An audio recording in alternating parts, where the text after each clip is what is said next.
कि हर साल 20% की एक्साइज ड्यूटी क्यों बढ़ाई जाती है उत्तर प्रदेश के देशी शराब के ठेकों पर और इंग्लिश के ठेकों पर?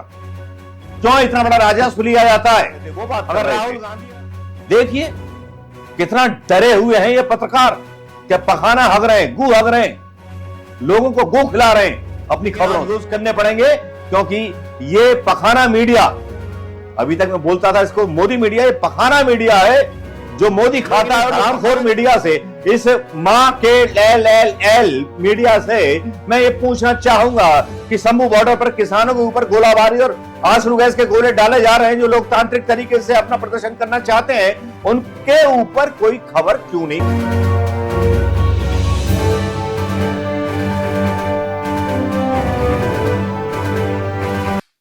दोस्तों, आज शुरुआत करते हैं उस आरोप से जो आरोप लगा राहुल गांधी पे सबसे पहले, जब राहुल गांधी ने बयान दिया था कि मंदिरों में जाने वाले लोग जो हैं छेड़छाड़ करते हैं महिलाओं से। क्या गलत कहा था?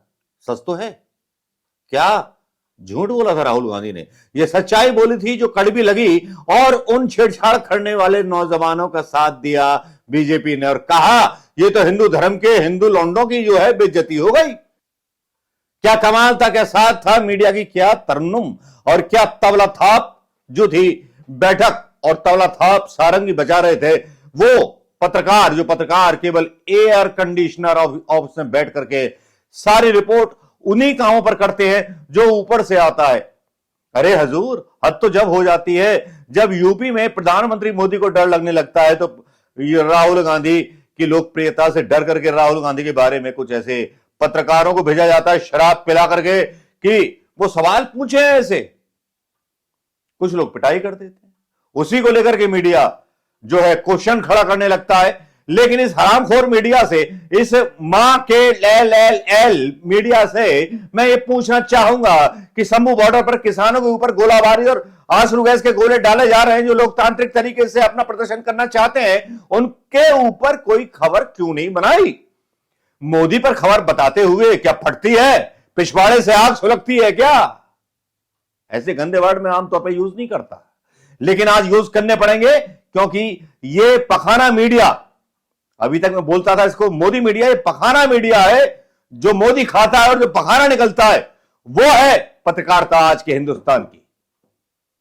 देखिए अमन चोपड़ा किस तरह से राहुल गांधी के उस टॉपिक की बात कर रहा है, ओबीसी की बात कर रहे थे, ये बात कर रहे थे, वो बात कर रहे थे। देखिए कितना डरे हुए हैं ये पत्रकार, क्या पखाना हग रहे हैं, गू हग रहे हैं, लोगों को गू खिला रहे हैं अपनी खबरों से। डिस्काउंट है शायद परिवार को, इनको परिवार को अलाउड है शायद। पत्रकार को पीट दिया बेचारा, सवाल पूछ रहा था। रायबरेली जिले में भारत जोड़ो नया यात्रा निकाल रहे थे, उनकी यात्रा को कवर कर रहे एक पत्रकार ने उनसे सवाल पूछा था। उन्होंने पत्रकार को ही घेर लिया, मालिक का नाम पूछा। इसके बाद उनके कार्यकर्ताओं ने पत्रकार के साथ मारपीट, धक्का मुक्की की। हालांकि जब कांग्रेस पार्टी के कार्यकर्ताओं ने उनके साथ मारपीट की, राहुल गांधी ने कहा उसे मत मारो, लेकिन तब तक पिटाई हो चुकी थी। अगर राहुल गांधी उससे इस तरह की बात नहीं करते या वो उकसाते नहीं जैसा कि आरोप लग रहा है, तो फिर शायद ये नहीं होता। बीजेपी आरोप लगा रही कि दरअसल भीड़ नहीं आ रही ना उनकी यात्रा में। कानपुर की जनता ने आज सच साबित कर दिया है मेरे पीछे, यह था भीड़, ये मोहब्बत का समंदर जो आपको नजर आ रहा है, राहुल गांधी को सुनने के लिए पहुंचा है कानपुर का ये क्लॉक टावर है। ये इसी की फ्रस्ट्रेशन निकाल रहे हैं राहुल गांधी। वैसे कल जिस पत्रकार की राहुल गांधी के समर्थकों ने पिटाई की, उसका नाम है शिव कुमार यादव। वो उसी ओबीसी समुदाय से आते हैं जिन्हें कथित न्याय दिलाने के लिए राहुल गांधी ने भारत न्याय यात्रा करते हैं। राहुल गांधी जाति जनगणना की बात करते हैं, मोदी सरकार पर आरोप लगाते हैं कि ओबीसी समुदाय को उसका हक नहीं मिल रहा। यहां तक कि प्रधानमंत्री मोदी के ओबीसी होने पर भी सवाल उठा देते हैं, लेकिन खुद वो क्या कर रहे हैं? ओबीसी वर्ग के एक पत्रकार को, व्यक्ति को, उनकी पार्टी के कार्यकर्ता घेर कर पीट रहे हैं। ये सब ऐसे समय में हो रहा था जब राहुल गांधी की पार्टी अखिलेश यादव की पार्टी के साथ मिलकर उत्तर प्रदेश में चुनाव लड़ने जा रही है। अब सोचिए, अखिलेश यादव भी यादव ठीक उस पत्रकार की तरह वो भी यादव है, यानी कि राहुल गांधी एक तरफ तो एक ओबीसी के साथ अलायंस कर रहे हैं। ये बात तो अखिलेश देख लिया होगा, और दूसरी तरफ स्मृति ईरानी के साथ दारू के ठेके जो हैं बहुत चल रहे हैं, मतलब दारू पीते हैं युवा। अरे स्मृति ईरानी जी कभी देसी के ठेकों पे जाएंगे? उत्तर प्रदेश में योगी जी का वैसे तो संतराज है, जबकि ड्राई स्टेट घोषित कर देना चाहिए था। जब से हिंदू स्टेट बनी और हिंदू स्टेट थी बीजेपी की, तो इसको ड्राई स्टेट क्यों घोषित नहीं किया? पहला सवाल। दूसरा सवाल, क्या स्मृति ईरानी आप देसी शराब पीने वाले ठेकों पर गई हैं? वहां युवाओं को देखा है कि कितनी भीड़ लगाए बैठे रहते हैं? बेरोजगार युवा, 80 करोड़ लोगों को आप राशन बांट रहे हो, राशन बेच करके दारू पीता है।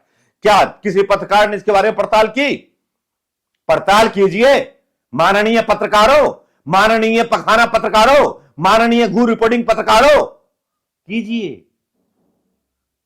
हर ठेके पर 80% उत्तर प्रदेश का युवा दारू पीते हुए मिल जाएगा, जिसके पास शिक्षा नहीं है। उसके पास नौकरी है, पता कौन सी है? ड्राइवर, या थैली के बदले सफाई करना, या थैली के बदले मजदूरी कर देना, किसी की घास काट देना। यह लेवल रह गया है युवाओं का।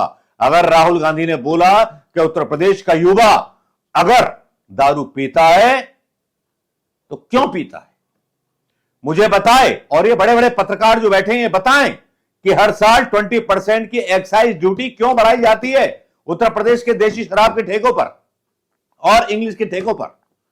क्यों इतना बड़ा राजस्व लिया जाता है? अगर राहुल गांधी अगर बोल रहे हैं तो योगी को ठेके कल से बंद कर देने चाहिए।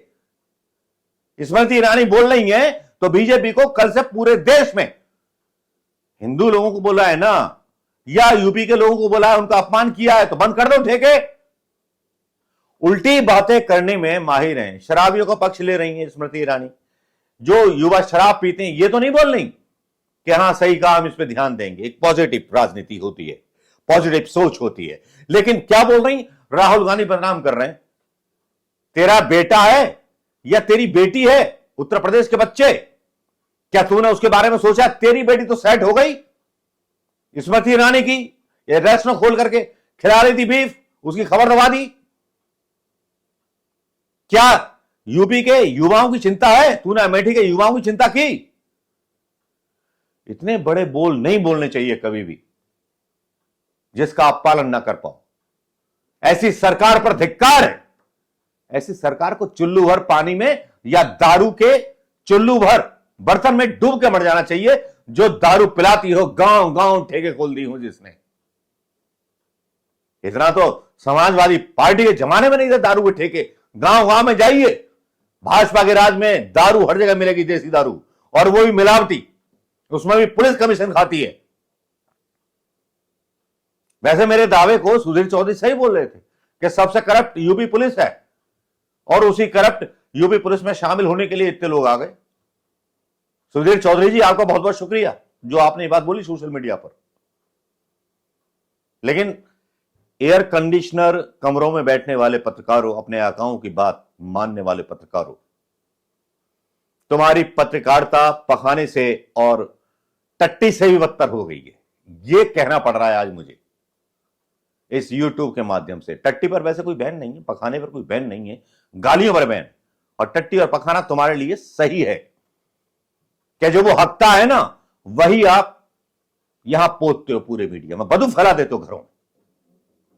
धिक्कार है, शर्मनाक है। और जो प्रधानमंत्री मोदी के सपोर्टर है ना, जो वोट देते हैं, उनके घर में उनकी औलादें एक दो जो है शराबी ना मिले तो कमेंट करके बता दीजिए, अन्वेषण कर लीजिए। मैं अपने दोस्तों से कहता हूं, अपने सब्सक्राइबर से कहता हूं, कर लीजिए अन्वेषण यूपी का।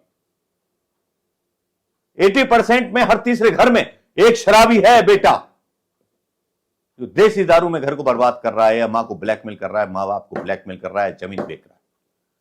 क्या ये सच्चाई पता है स्मृति ईरानी को?